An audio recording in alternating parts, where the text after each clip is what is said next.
documented creeps. It was Friday the 13th, and the memories of that fateful day still sent shivers down my spine. The events unfolded a year ago, but I'm haunted by the chilling memory. Sit down, my friend, and allow me to take you on a journey to the dark heart of the fall season, where terror knows no bounds. This is a tale I thought I'd share with you, a tale that unfolded beneath the ominous shroud of a sinister day.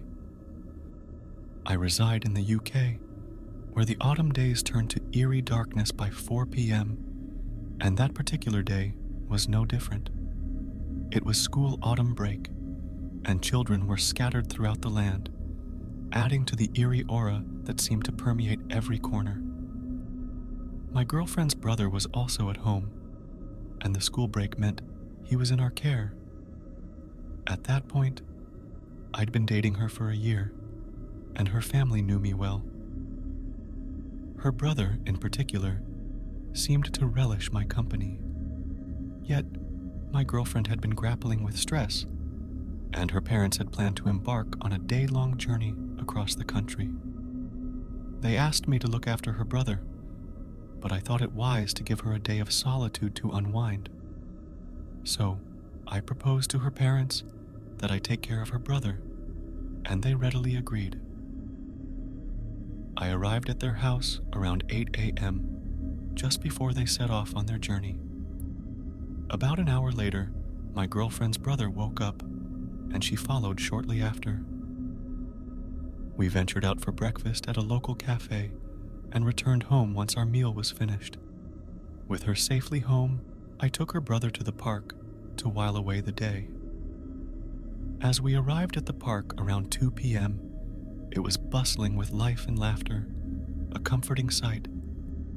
However, the tranquility didn't last, and as the sun began to wane, the park gradually emptied. By 4 p.m., we were the sole souls remaining, a fact I'd come to rue. I texted my girlfriend, informing her we'd be home shortly.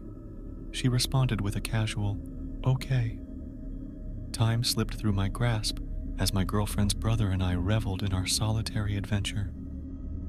We climbed to the highest perch of a climbing fence, our only beacon being the pale glow of my smartphone's flashlight. An alert popped up on my screen.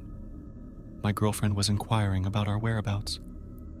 I replied with a casual, "Oops, coming home now," and promised her brother one final go on the slides. Little did I know that our whimsical day was about to plunge into a realm of terror. As I emerged from the slide, the park had transformed into a nightmarish tableau. There, beneath a solitary streetlight, a man in a trench coat and a beanie hat appeared as if conjured by the dark magic of Friday the 13th. My heart raced, and I greeted him with a casual, "Hey there." The man, however, responded with an unsettling groan. His body swayed as if in the grip of a malevolent force, his mouth agape, drooling, and his eyes vacant. His very presence sent chills down my spine, and I instinctively moved to protect my girlfriend's brother. I kept a vigilant eye on the stranger as we made our way towards the park's exit. The path before us split into two directions, each leading to a main road, flanked by bushes.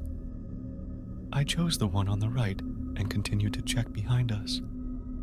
At first, I dismissed the notion that the man was moving closer with each glance. But when I began counting the streetlights he stood beneath, the truth struck me like a dagger in the dark.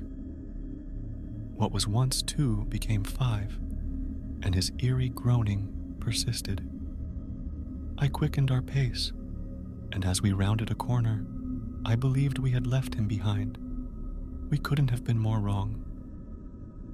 As we neared the final stretch of the street that led to my girlfriend's house, I heard the ominous sounds of his footsteps.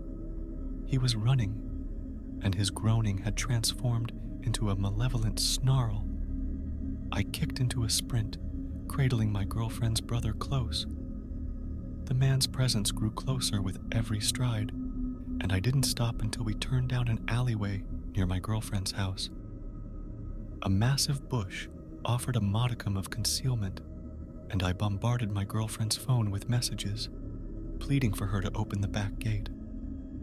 My heart pounded as I kept a vigilant watch for any sign of the madman. When she finally appeared and opened the gate, we rushed inside, and I ventured to the front of the house to ensure we had evaded him. He was now on the street, circling the spot where we had stood just moments ago. His groans persisted, and he clutched a knife in his trembling hand. He kicked over trash cans and caused chaos. Panic-stricken, I dialed the police, but the man had vanished into the night by the time they arrived. As far as I know, he was never found. A few months later, a similar incident in a nearby area surfaced on a local Facebook group, but no resolution was ever reported. My girlfriend's parents, grateful for my efforts in keeping their son safe, bore no ill will. The following day, her brother seemed to return to normal, but the nightmares continued to haunt his sleep. Thanks for joining us on this spine-tingling journey at Documented Creeps. If you crave more eerie tales, real-life encounters, and mysteries that defy explanation, make sure to hit that like button and subscribe.